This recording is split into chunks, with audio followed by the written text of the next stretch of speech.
সকাল সকাল তো হাসি মুখ নিয়েই বাড়ি থেকে বেরিয়েছিলাম, তবে কপালে যে এত দুঃখ কষ্ট লেখা ছিল সত্যি আগে দিয়ে বুঝতে পারিনি।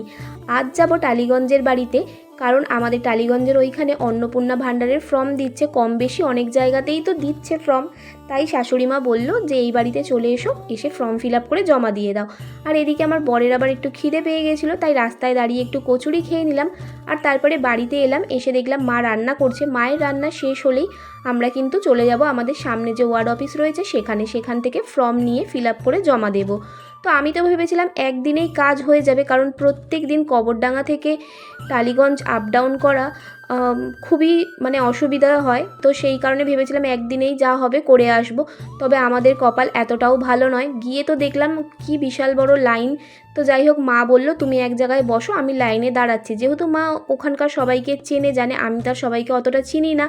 তো যাই হোক, সেইখানে মা লাইন দিচ্ছিল। আর এখানকার ম্যানেজমেন্ট ব্যবস্থা এত বাজে, বারবার ঝামেলা অশান্তি লেগেই যাচ্ছিল। তারপরে মা বলল তুমি এখানে বসে না থেকে ঘরে চলে যাও, মেয়েকে স্নান করিয়ে খেতে দিয়ে দাও। তো আমি এখানে এসে মেয়েকে দিলাম খাবার দাবার, স্নান করিয়ে, আর তার সাথে আমিও একটা ক্যাম্পা খেয়ে নিলাম। তারপরে ভাবলাম আমি বসে থেকে কি করব, মা একা রয়েছে, পারলে মায়ের কাছে যাই, মা যদি দুপুরবেলা এসে একটু ভাত খেয়ে যায়, বাড়িতে ভাত খেয়ে যাবে। তো মা বললো না, একেবারেই খাওয়া দাওয়া করব। আর এখানে দেখো কাল এত পরিমাণে গরম পড়েছিল, খুবই কষ্ট হচ্ছিল দুপুরবেলা ওখানে দাঁড়িয়ে। আমি তো বারবার উঠছি আর বসছি। তারপরে শেষ মুহূর্তে আমরা তো হাতে ফর্ম পেলাম, কিন্তু কটার সময় জানো?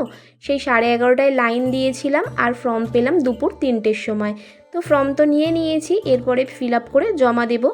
আর রাতে বাড়ি ফেরার পথে দোকান থেকে চিকেন নিয়ে নিলাম, আর রাতের রান্নাটা কিন্তু বরই করেছিল। আর এই যে বাচ্চা ছেলেটা চিকেন কাটছে দেখছো, এ কিন্তু আমাদের পাড়াতেই থাকে, কবরডাঙ্গার বাড়ির এখানে থাকে। ও কিন্তু ছোট বয়স থেকেই অনেক পরিশ্রম করছে, সত্যি কথা। ভগবান ওকে ভালো রাখুক, সুস্থ রাখুক, এইটুকুনিই চাই। আর সত্যি ও কিন্তু খুবই ভালো ছেলে।